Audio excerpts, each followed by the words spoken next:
Sahana Vavatu Sahano Bhunaktu Saha Viryam Karavavahai Tejasvina Vaditamastu Ma Vidvishavahai.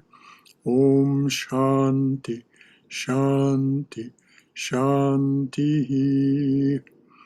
Om, may the Divine Being look over us lovingly as a mother and father.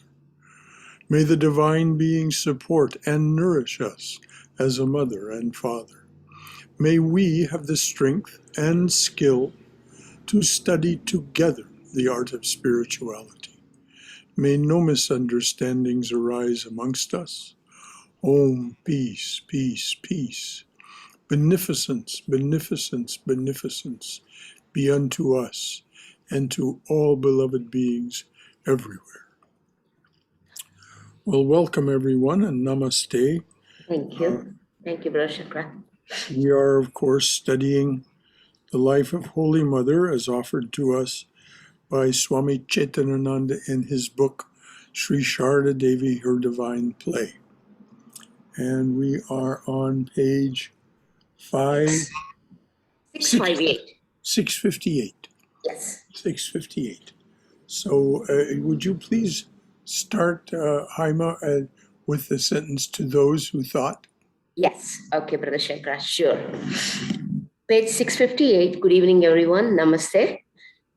To those who thought the Master and Holy Mother were separate, Swami Premananda would say, those who consider the Master and the Mother to be different are ignorant of their true nature. In fact, the Master and the Mother are the obverse and reverse of the same coin. Now let's just consider that for a moment. If we hold a coin in our hand and we turn it over, there's the head on one side and some sort of imagery on the back of the coin. But it's the same coin through and through, though it may appear different on one side than the other. It is the same coin, made of the same stuff. So this is not just some casual metaphor by the Swami. It's the more we think about it, the more profound it becomes. Everything about the coin is the same, except its appearance on one side and the other. And so a simple but very strong metaphor. Okay, dear. Some considered those who received the mantra from the Master to be of a higher rank than those who received the mantra from Holy Mother. Swami Vijnanananda told Akshay Chaitanya, there is no difference between receiving the mantra from the Master and the Mother. Now, for those of you who don't know Vijnanananda, he was the last of the Master's monastic direct disciples. He was if you study his life, a truly remarkable Swami, remarkable soul. So when Vijnanananda said this is something that, just as we hear from Swami Premananda, that he can be taken very seriously. There is no difference between receiving the mantra from the Master and the Mother. Okay, Haima. Are the Master and the Mother different? I sometimes give the Mother's mantra to devotees. After Holy Mother's passing away, Josephine Josephine MacLeod asked M about Holy Mother, what was she to you? M replied, the same as Sri Ramakrishna, God incarnate on earth. He and Holy Mother are one in the same way that Christ said, I and my Father are one. The Master said, Brahman and Shakti are one. So he was the evocation, the manifestation of Brahman, and Mother was the manifestation of Shakti. And you can see this in their lives. The Master's life was relatively quiet. relatively, I mean, he lived most of his life from age 19 until almost the end of his life at age 50. He lived at Dakshineshwar. He went on pilgrimage from time to time. He went and visited Navadvip, the Sri Chaitanya's village, and so on. But mostly he just stayed at Dakshineshwar. Well, the mother, and he had only about 100 direct disciples. The mother traveled a great deal more, went back and forth between Jairambati and Calcutta, was often on the move, and had, the estimate is, over 2,000 disciples. So she was that active principle. There's no two ways about it. Shakti. But Brahman and Shakti are one. They're just two different manifestations of the same presence. Any comments or questions about that from anyone? Please, if there's anything else. Brother Shankara, I have Yes, one question. yes, Sham. When you say Holy Mother and Ramakrishna are one, what about the other disciples like Swami Vivekananda and Brahmananda and all those? Are they different from them, or what kind of relationship they have? The way it is spoken of by Swami Ramakrishnananda in developing what's in the form of puja that the Ramakrishna order monks practice, which is not the same form of puja that you'll find in temples. It's something that Ramakrishnananda developed. Swami Ramakrishnananda was one of the master's direct disciples, and a very powerful Swami. In that puja, the way the other direct disciples, monastic disciples of the master, are depicted is as his limbs. As Mother Durga has 10 limbs, well, in this case, Vivekananda, Brahmananda, Premananda, Advaitananda, Turiyananda, they're all seen as his limbs. So he called them his band of minstrels. That's how he spoke of them. That they came with him in one grouping or another each time that he took human form. And he said of two of his direct disciples that they had been direct disciples of Christ. So and he said of M, oh, I saw you in Chaitanya's party. In a vision, he saw him in Sri Chaitanya's group. So these are the answers that were given by the master himself, and Mother often spoke in the same way. Does that get it, Sham? Or is there a follow-up question? Thank you. Mm-hmm. Anything else from anyone? That is a good question. How were the rest of them seen? Who are the rest of them? Well, they are the master's attributes, limbs, capabilities. Okay, dear. On 19th March 1917, Holy Mother wrote to her disciple, Manada Shankar Dasgupta, if you have a keen desire to meditate on my form, do it. There is no difference between me and the master. The only difference is between the two forms. The master dwells inside my body. Mm. On 13th April 1917, she wrote to Manada again, the master and I are one. Manada went to Holy Mother and asked, Mother, is it necessary to repeat the master's name during my spiritual practice?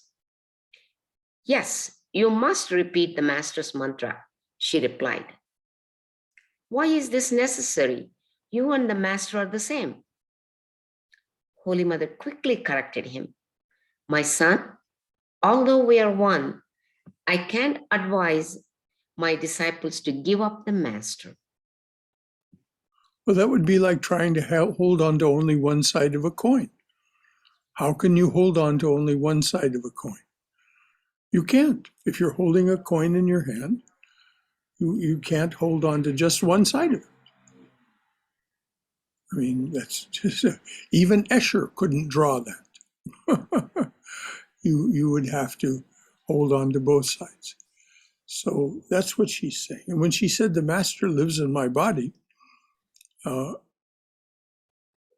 this was not some sort of metaphor.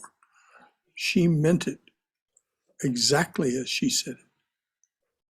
He dwelt in her heart.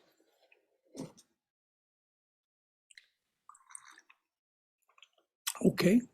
Once in Kolpara, Holy Mother talked about the master to her disciples. Keshavananda lamented his bad luck that the master had left this world before he could see him.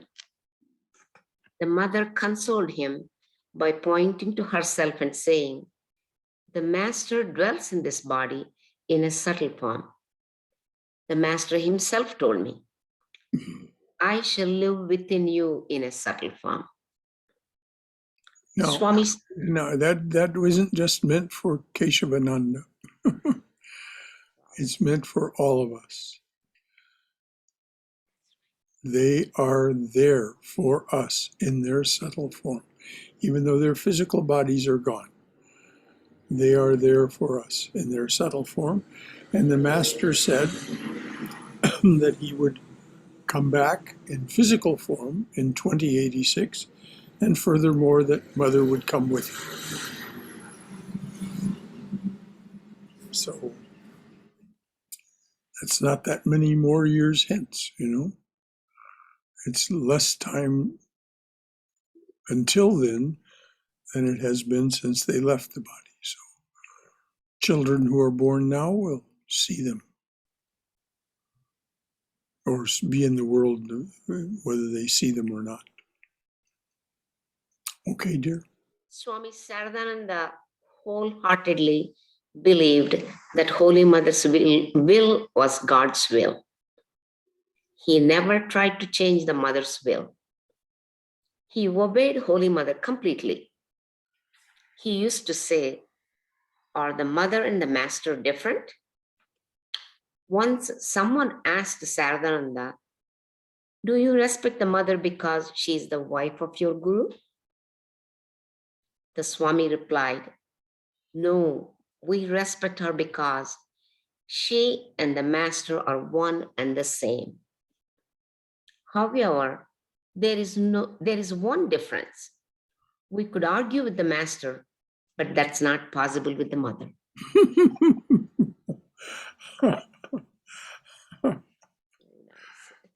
It's interesting. They were boys when they were with the master, and the master encouraged them to argue with him. And for that matter, as we've seen, some of the swamis and brahmacharis and disciples did in fact argue with Mother. You know, they would debate with her, so to speak. But Sardananda knew better. There wasn't any sense in it. What Mother knew came from complete knowledge with a capital K. So any comments or questions before we go on into the next subhead? Okay, dear, go ahead. Okay. Next subheading is, I incarnate in every age. Krishna declared in the Gita that God incarnates in every age. In the Gospel of Sri Ramakrishna, in some places, Ramakrishna gave distinct hints about his reappearance, and in other places, he was more indirect. On 24th December 1883, the master told M, I shall have to be born once more. Therefore, I'm not giving all knowledge to my companions with a smile.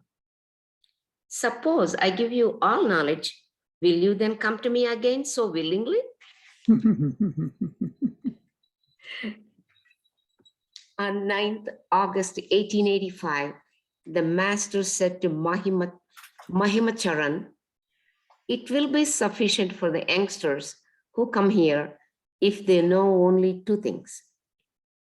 If they know these, they will not have to practice much discipline and austerity. First, who I am, and second, who they are. Many of the youngsters belong to the inner circle. Well, this is very close to what Krishna says in the Gita. He says, you only need to know this. This is all you need to know. Who I am and the nature of my task. Who I am and the nature of my task. And of course, to really know that means to meditate deeply on what Krishna says, that I come in every age, and and what he says about being the only doer, and all of these things. But he says, just all you need to know is who I am and the nature of my task. What it means to be born in every age, to restore righteousness and to save those who have gone astray, and so on. Any comments or questions from anyone? Because this is such a key idea. Who the master is, who Krishna was.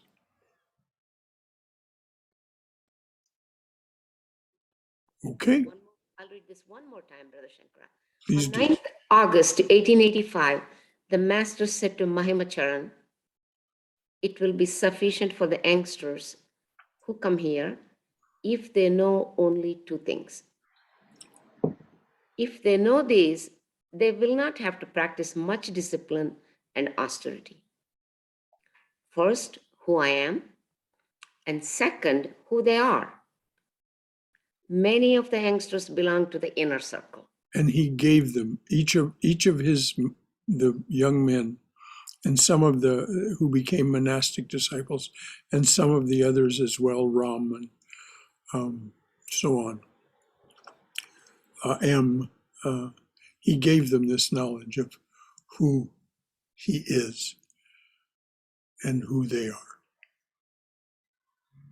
Those belonging to the inner circle will not attain liberation. I shall have to assume a human body again in a northwesterly direction. Which people take to be Gujarat. The reason they take that is that is, he said in another context that he would be born as a Baul, and the Gujarat is the, so to speak, home country of the Bauls. They exist everywhere, but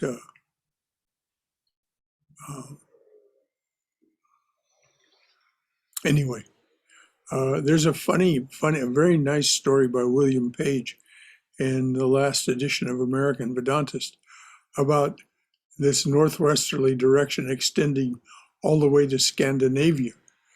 And the master is born at the time that he says he will be born, but he's born as a little girl in Scandinavia. And the parents don't understand this little girl because when she first starts speaking, she speaks Bengali. They're Scandinavian, of course. And so they invite a Swami who speaks Bengali, and he speaks to the little girl, and she doesn't want to talk about who she is. And after a while, she stops. It's a charming story. You can find it in the last issue of American Vedantist, which, if you're interested, is at americanvedantist.org. The story is by William Page. I forget the title. All right, dear, please go ahead. 1895, Swamiji wrote a letter to Swami Ramakrishnananda from America. The Satya Yuga, which is Golden Age, started the day Ramakrishna was born as an incarnation. The Holy Mother concurred, saying, the Satya Yuga began with the birth of the Master. Many luminaries have accompanied him. Countless ordinary people take birth and die. But the foremost ones come with the avatar for the sake of his mission. People expect peace. Wait. Oh, sure. Mhm. Let's not let that pass by. Read that again, please. Sure. The Holy Mother, in 1895, Swamiji wrote a letter to Swami Ramakrishnananda from America. The Satya Yuga, Golden Age, started the day Ramakrishna was born as an incarnation. The Holy Mother concurred, saying, the Satya Yuga began with the birth of the Master. Many luminaries have accompanied him. Countless ordinary people take birth and die. But the foremost ones come with the avatar for the sake of his mission. So we think about those who were close to Krishna. We think about those who were close to Christ. We think about those who were close to Chaitanya. We think about those who were close to Sri Ramakrishna. These are the luminaries that she's speaking of. Great souls, many of them ever free souls. 6 of the Master's direct disciples, the monastic disciples, were ever free souls. They had never been bound by the necessity to take human form. They always took human form as a sacrifice in order to help the incarnation lift up the humanity. So, any comments or questions about any of this? I mean, this is such and the sake of his mission, this word, Mother used the word mission, and it's the same word that Swami Vivekananda used when he was speaking in Brooklyn in 1896. And the reporter from the Brooklyn Standard during the question and answer session said, well, Swami, your religion, Hinduism, isn't normally thought of as an evangelical religion because Swami Vivekananda had been exhorting people to take a different point of view than they had been taking, one that was represented by Advaita or non-dual Vedanta. And the Swami Vivekananda paused for a couple of moments and said, well, I have a mission to the West. I have a mission to the West, as Buddha had a mission to the East. And this was the mission that Sri Ramakrishna had trained him for. For 5 years, he trained him to, Vivekananda came with the Master. He's one of those who came with him at Sri Ramakrishna's, at the Avatar's invitation. Gadadhar was the form that the Master took, the form of Vishnu. So any comments or questions from anyone? All right, dear. People expect peace and happiness in a golden age. But within 28 years of Ramakrishna's passing away, the First World War took place and millions of people were killed. When Holy Mother was asked about this, she responded that the storm comes before the rain. Storms obscure people's vision by blowing dust, breaking trees, and destroying homes. Then the rain comes and settles the dust so that people can see clearly again. Similarly, at the advent of an avatar, terrible disasters occur, clearing all unrighteousness, falsehood, hypocrisy, greed, and evil from society. At that time, the realm of dharma or righteousness becomes manifest.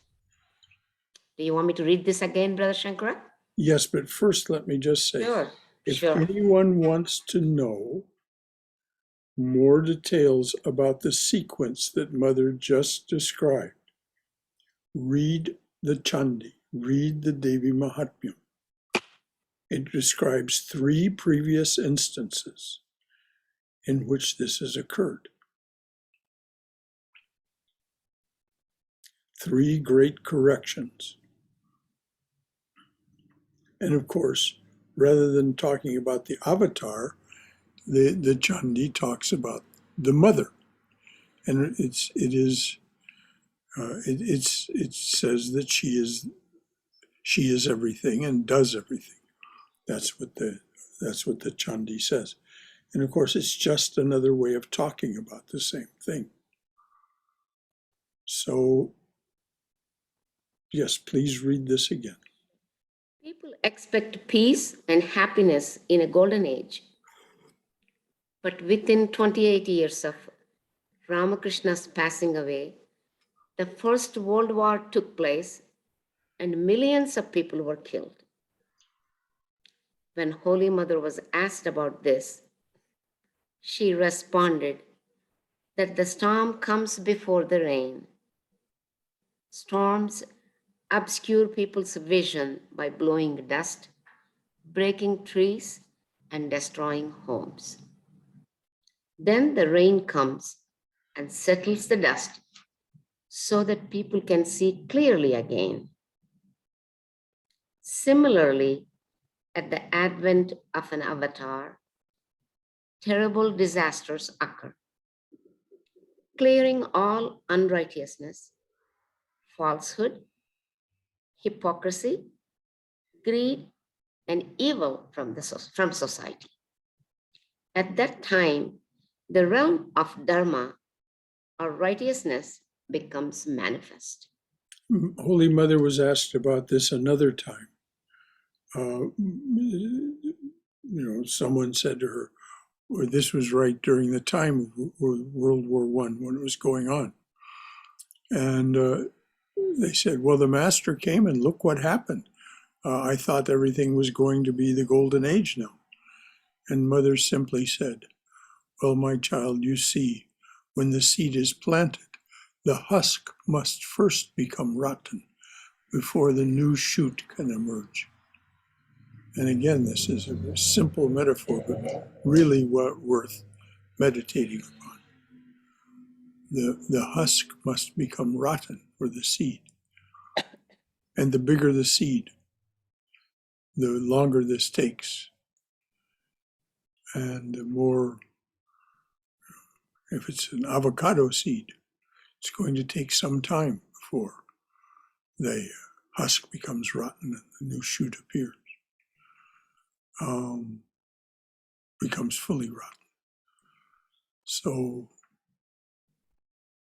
this is a very potent metaphor just described here. But this other one about the seed is also a potent way of thinking about it. Any comments or questions before Haima reads on? All right. As the Master incarnates in every age, Holy Mother also incarnates along with him to establish the eternal religion and benefit humanity. Nalin Bihari Sarkar of Midnapur once asked Holy Mother, Mother, did you come with all the avatars? Yes, my son, she replied. Ramakrishna never directly stated when he would return, as far as the record shows. Some people said he would come 100 years after his death. and some said after 200 years. It seems that he may return soon because at present the world is in deep turmoil, crushed by violence, hatred, and war. People are hungry for peace and joy. Ramakrishna said, wherever there is any trouble in the Divine Mother's empire, I shall have to rush there to stop it, like a government officer. So God must be born in every age to accomplish his mission of serving suffering humanity. On different occasions, Holy Mother made various statements about the Master's return. Once she recalled, the Master said he would come again after 100 years. Meanwhile, for those 100 years, he would live in the hearts of those who love him. Standing on the semicircular veranda at Dakshineswar, the Master said this, pointing towards the northwest. I told him I would not come again. Lakshmi also said she would not come again, even if she were chopped into shreds like tobacco leaves. The Master laughed and said, how can you avoid coming? Our roots are twined together like the kalmi plant. Pull one stem and the whole clump comes forward. Well, he once also said that it was like that creeper that grows on the surface of a pond. If you pull it, it's all intertwined. If you pull on it on one side, clear on the other side of the pond, it gets tugged on. So this is okay. Holy Mother also said, the Master said that he would dwell in the hearts of his devotees for 100 years in his subtle body. He further said that he would have many devotees among the white people. Neither the gospel that certainly has proven to be the case.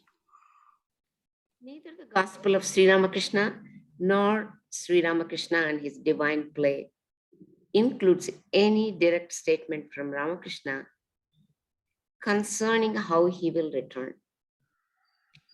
However, M recorded that on 15 March 1886, Ramakrishna said, a band of minstrels, bowls, suddenly appears, dances and sings, and departs in the same sudden manner. They come and they return, but none recognizes them. On 9 February 1912, Gaurima said, the Master will come back twice and once as a bowl. So there's all these statements, though Sri Ramakrishna was never precise about it, apparently. There are many instances when people said things, and all of the people quoted here are people whose word we cannot doubt. I mean, the whole house of cards comes down if we doubt what they say. They would not misrepresent this to us. So when Gauri Ma said the Master will come back twice, and once as a Baul, if he came back in 100 years, 1886, 1986, he would have come back at that time. Then 2086. How do we know, particularly when he says he'll come back, and the band of minstrels comes and is not known? So read all that again, please, Yes. dear. Neither the gospel of Sri Ramakrishna nor Sri Ramakrishna and his divine play includes any direct statement from Ramakrishna concerning how he will return. However, M recorded that on 15 March 1886, Ramakrishna said, a band of minstrels, bowls, suddenly appears, dances and sings, and it departs in the same sudden manner. They come and they return, but none recognizes them. On 9th February 1912, Gaurima said, the master will come back twice and once as a bowl. Holy Mother, yes, the master said to me, you will carry my hubble bubble. I might have to cook in a broken pan and he will eat from a stone plate. He will travel continually without caring for his surroundings. This is the way the Bauls, the traditional Bauls, live. They have no fixed home. They wander from place to place. And as Mother says, she'd actually witnessed the Bauls, of course. And she says, well, I'll have to cook from in a broken pan, and he will eat from a stone plate. He will travel continually without caring for his surroundings. Okay.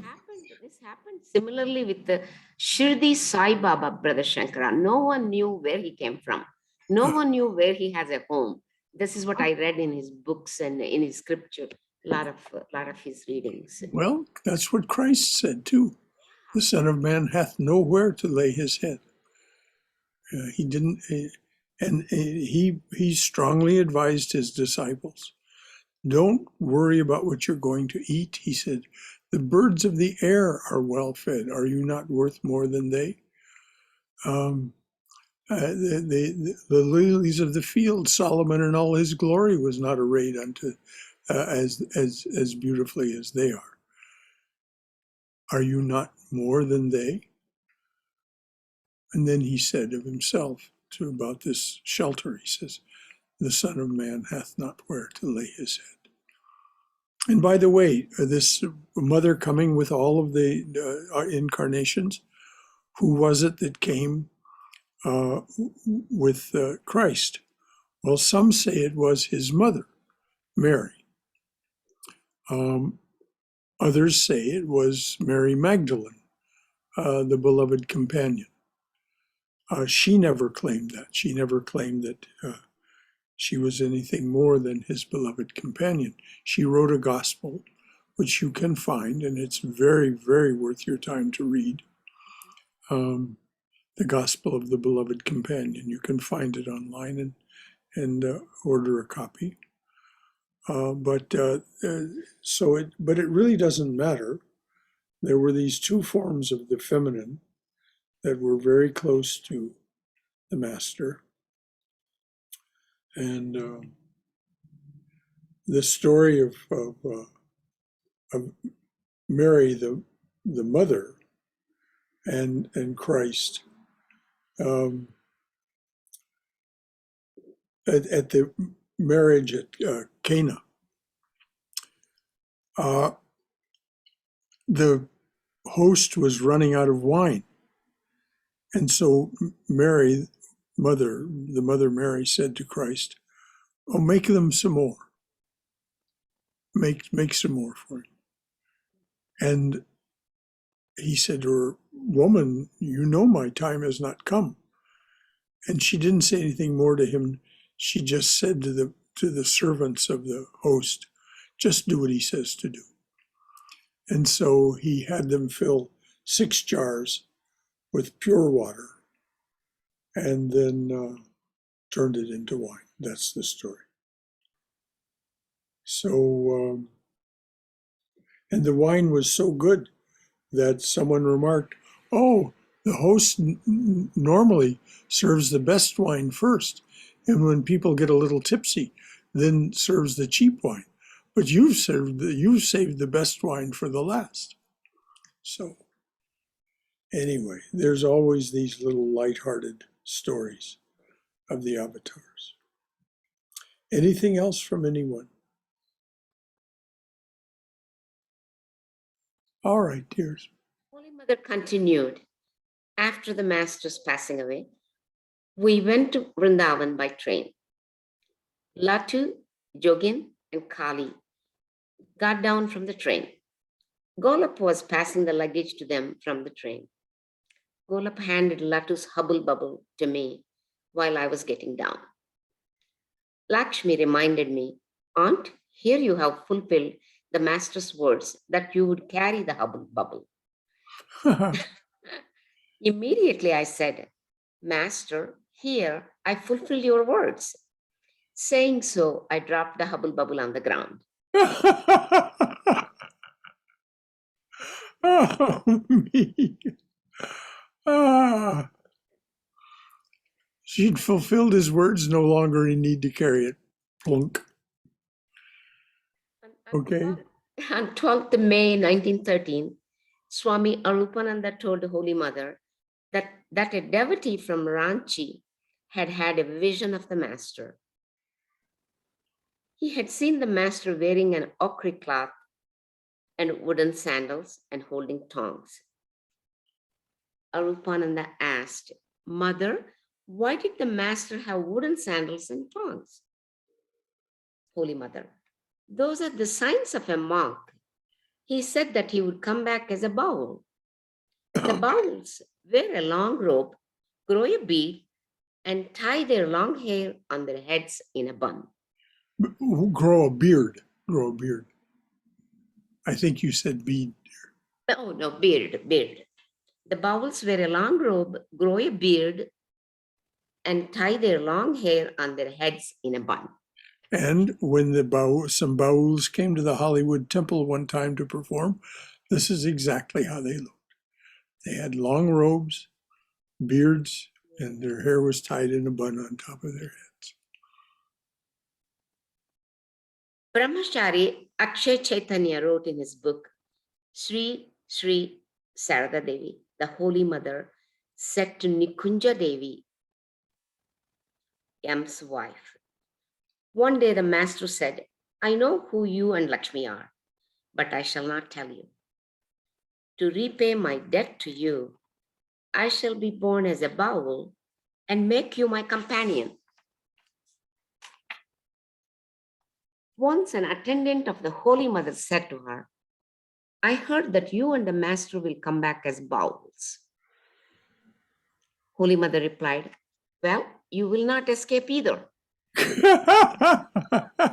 Those who have come this time will have to come the next. Have you seen the moon in the sky? Does the moon rise alone? It rises along with the stars. Oh, what a beautiful metaphor. Wonderful metaphor. The attendant said joyfully, Mother, we're all ready to come back because we will be with you. So read that again, please. Yes, read that section sure. again. Yes. Once an attendant of Holy Mother said to her, I heard that you and the Master will come back as bauls. Holy Mother replied, well, you will not escape either. Escape. Notice she used the word escape. Those who have come this time will have to come the next. Have you seen the moon in the sky? Does the moon rise alone? It rises along with the stars. The attendant said joyfully, Mother, we're all ready to come back because we will be with you. Swami Nikhilananda wrote to her, to Holy Mother, God was both pure spirit or Brahman and also the universal energy or Shakti, and Sri Ramakrishna was the divine incarnation of modern times. The Master is the embodiment of all deities and of all mantras, she said. Really and truly, one can worship through him all gods and goddesses. And she continued, Sri Ramakrishna assumed this human body to remove the sorrows and sufferings of others. He moved about in disguise as a king walks through his capital. The moment he became known, he disappeared. And he said he would. He first said, before I go, I'll make the whole thing known. And then he was becoming famous. He was being written about in newspapers and magazines. famous people were coming to see him more and more and spreading his fame by word of mouth. He was no longer safe, so to speak, at Dakshineshwar. The curiosity seekers were coming, which was the last thing he wanted. And so that's when this throat cancer became so serious. And he soon moved to Shyampukur, and that didn't work out, so he moved to Kashipur. And it wasn't long before he left the body after they were in Kashipur. The moment he became known, he disappeared. On another occasion, Holy Mother said, "He who has prayed to the Master even once has nothing to fear. By praying to him constantly, one obtains ecstatic love through his grace." This love is the essence of spiritual life. The Master used to say to his devotees, "I have made the mold. Now you may cast the image." To cast the image means to meditate on the Master, to think of the various incidents of his life,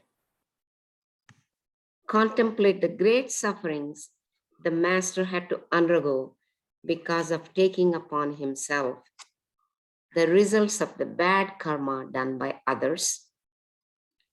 And then you will find that your body and mind have been purified. Please read that again. Sure. The Master used to say to his devotees, "I have made the mold. Now you may cast the image." To cast the image means to meditate on the Master, to think of the various incidents of his life, contemplate the great sufferings of the Master had to undergo because of taking upon himself the results of the bad karma done by others, and then you will find that your body and mind have been purified.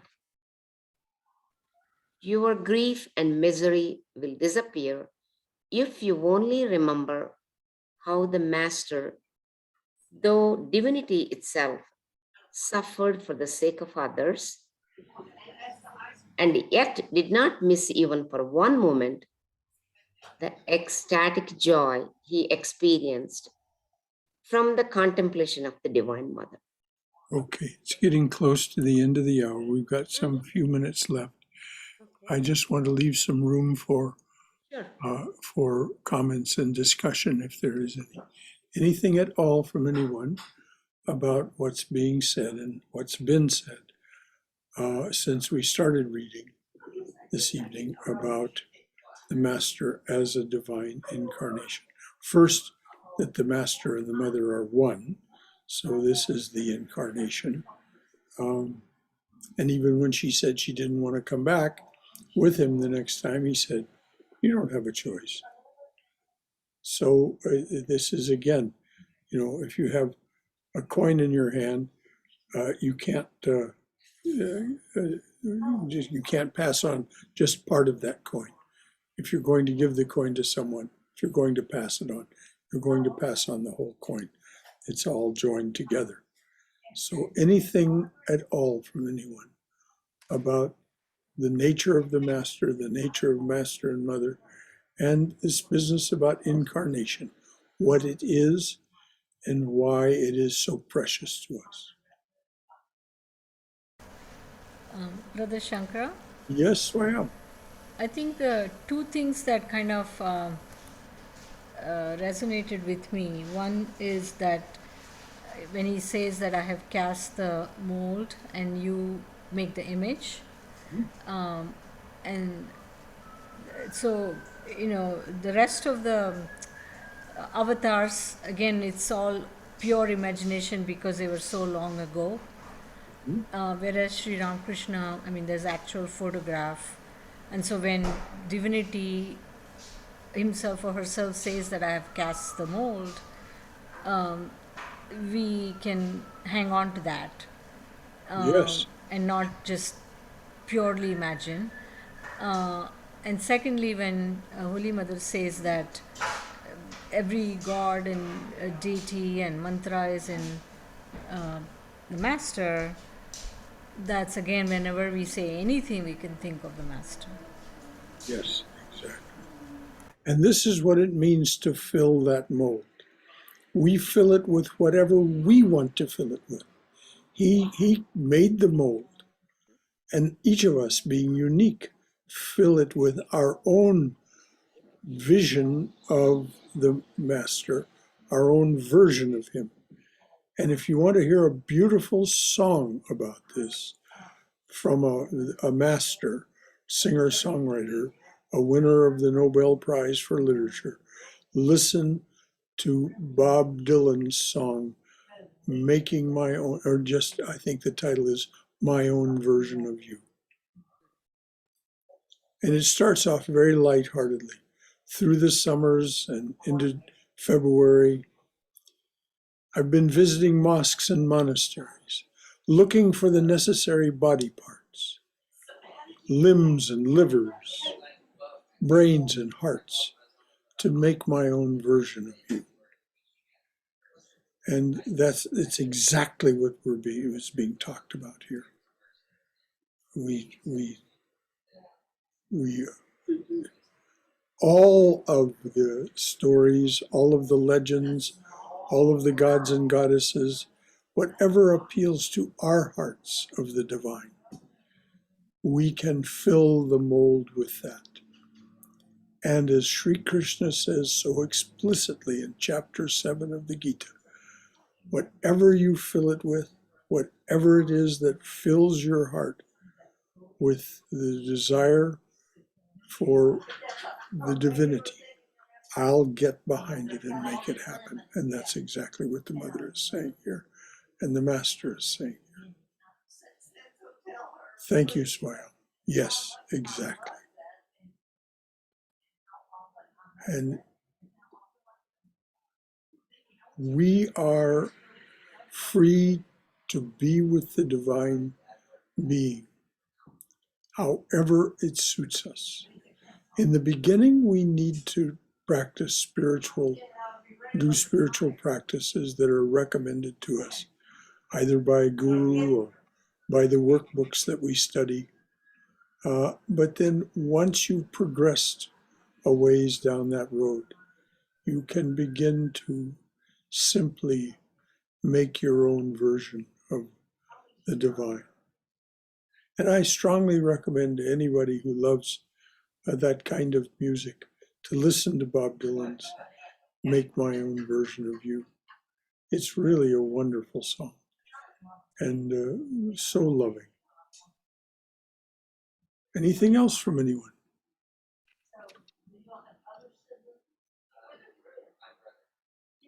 Swayam, what about you? What do you think about all this that we read this evening?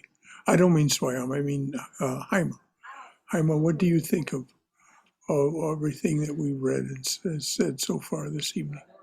It just makes so much sense to me with all the readings we have been going through. And it's so real, Brother Shankara. Yes, It's very real what he's saying. That's what we've been reading in several other books too. yes. Meditate on the master. Well, as Swayam said, Yeah, he made the if we, mold, we cast the image.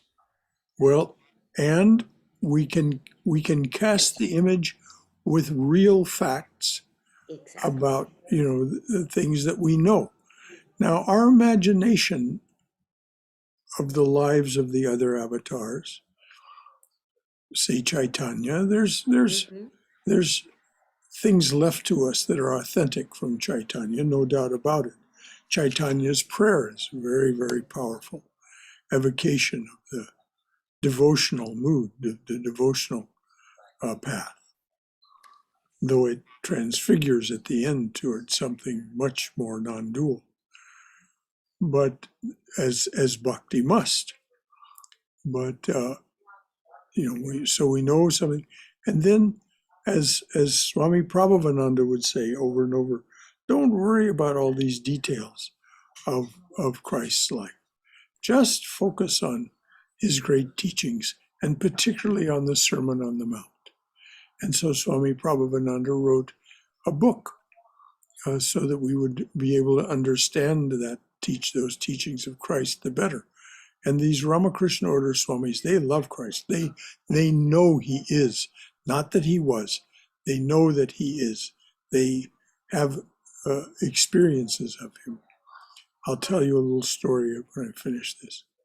So Swami Prabhupada wrote the book, The Sermon on the Mount, according to Vedanta. Oh, that's a great book. I read that. It is a great book. It's a great book. Yes. Now, here's the story that I said I'd tell. Swami Bhadrananda was a disciple of Swami Prabhupada. He was an Englishman. He'd been a nurse in the Indian Army, a nurse in the army in India, I should say, the British Army in India. He found out about Vedanta in India, became Swami Prabhupadananda's disciple, but was a Christian and remained a Christian, chanting a Christ mantra and so on throughout his life. He left the body at Trabuco. The monk who is now Swami Mahayogananda was then a brahmachari, Ananda Maharaj. Ananda was responsible for taking care of the Swami's room, keeping the room clean and neat during the last weeks of the Swami's life, Swami Bhadrananda's life. One afternoon, he came into the room and was straightening up and so on. And it was obvious to the Swami that he wasn't aware of something that was going on. And so the Swami said to him, Ananda, can't you see I'm having a conversation here? And he gestured to the visitor's chair that was beside his bed. It turned out what he meant was that Christ was sitting in that chair and he was having a conversation with him. Of course, Ananda's vision at that point was not pure enough to see that, but Bhadrananda's was. And this went on for the last 2 weeks of Bhadrananda's life, that Christ would come and visit him every afternoon. And then when it was time for him to actually leave the body, came and got him and took him with him. Amazing. So this is the story, and you can ask if you encounter Swami Mahayogananda or make an effort to reach out to him. You can call him at the Hollywood number and speak with him and ask him to tell you the story of Swami Bhadrananda's passing. Amazing. And again, you cannot imagine that Bhadrananda would have in any way misrepresented what was going on. He was having an experience of Christ. There Christ sat and was in conversation with him and was tending to him during the last days of his life and came and got him when it was time to go. So we'll leave it there. Yes, okay. Any final thought or comment from anyone? All right, dears.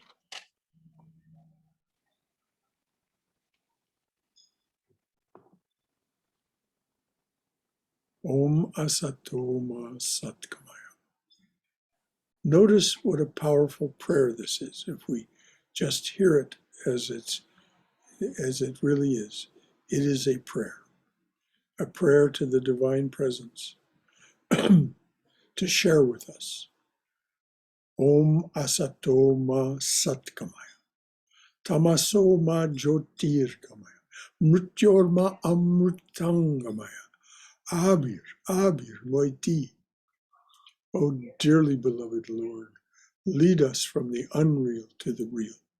Lead us from this realm of endless noise and relentless confusion to thine abode of silence, serenity, clarity, and peace. Lead us from darkness to light. Lead us from darkness and ignorance to the brilliance of thy wisdom and love. Lead us from death to immortality. Light us through and through, light us through and through with thy everlasting, shining presence. Om Shanti, Shanti, Shanti. Peace, peace. Peace be unto us. Beneficence be unto us and to all beings everywhere. Jai Shri Guru Maharaj Ki Jai, Durga, Durga, Durga. May we be safe. May we be healthy. May we be cheerful. May we have peace of mind. May we go forward in the loving and protective embrace of the Divine Being as our Mother and Father. So until tomorrow evening, Thank you, for Brother those of Shankara. you who wish to join us for the class on Swami Vivekananda's Jnana Yoga, we're just coming to the end of his talk, The Real and the Apparent Man. And as one writer, one newspaper reporter wrote at Swami Vivekananda during Swami Vivekananda's time, this man is an orator by divine right. This man is an orator by divine right. And this is such a powerful talk. So if you want to get in on the end of that, we'll be talking about it tomorrow evening at 7:30. So good night to you all. Good night. Thank you, Brother Shankara. Good night. And Thanks, everyone. namaste. Namaste.